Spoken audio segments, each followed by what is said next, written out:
இன்னைக்கு வந்துட்டு நம்ம ட்ரோனோட ஃப்ளைங் ஷாட் தாங்க எடுக்க போகிறோம். வாங்க வீடியோக்குள்ள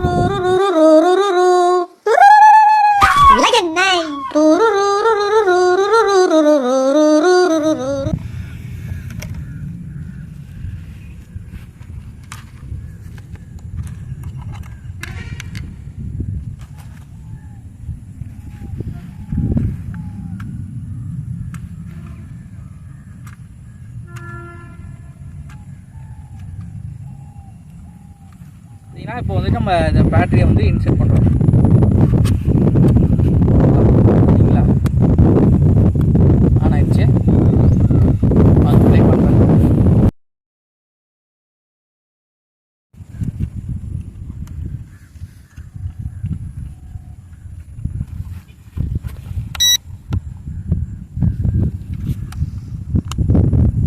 பார்த்தீங்கன்னா இப்போ நம்ம ட்ரோனை ஆன் பண்ணிட்டோம். ஃப்ளைங் டெஸ்ட் பார்த்துடலாம். இப்போ அதை கனெக்ட் பண்ணுறது எப்படி வரும்னு பார்த்தீங்கன்னா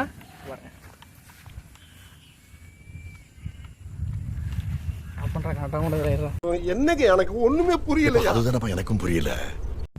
இப்போ பார்த்தீங்கன்னா அந்த யூஎஃப்ஓ ஒய்ஃபைல வந்துட்டு நம்ம கனெக்ட் பண்ணிட்டோம். இப்போது இந்த யூஎஃப்ஓன்னு ஒரு ஆர்சி யூஎஃப்ஓன்னு ஒரு ஆப் இருக்குது. அதுக்குள்ளே போயிட்டு நீங்கள் இந்த ஸ்டார்ட் கொடுத்துட்டீங்க அப்படின்னா நம்ம எல்லாருமே தெரியும் வீடியோவில்.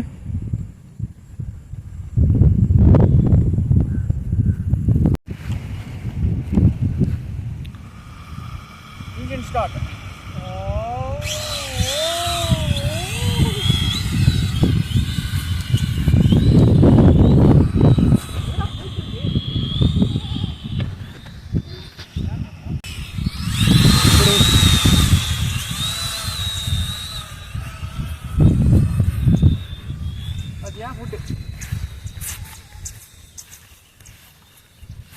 ஐயா கண்ட்ரோல்லே இல்லை. கொலண்டா பாத்துல விழுந்துட்டா. பாத்தியா வீடியோ எடுக்க அப்படி.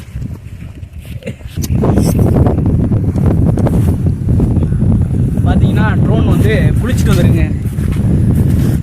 வேஸ்ட்டுங்க, அந்த ட்ரோன் வாங்காதீங்க யாரும். பார்த்தீங்கன்னா ஆன் ஆயிடுச்சு ட்ரோனெல்லாம். சோழியை முடிக்கிறானுங்க. முடிஞ்சு போச்சுன்னு நினைக்கிறேன். பார்த்தீங்க அப்படின்னா ஏதோ கொஞ்சம் கொஞ்சம் பறக்குது. அவ்வளோதான், சோழி முடிஞ்சு போச்சு. யாரா அங்க படுத்துருக்கோம்? யாராது என்ன ஒரு காரணம் வந்து படுத்துருக்கோம்? நான் என் தங்கச்சி தேடி வந்தேனே.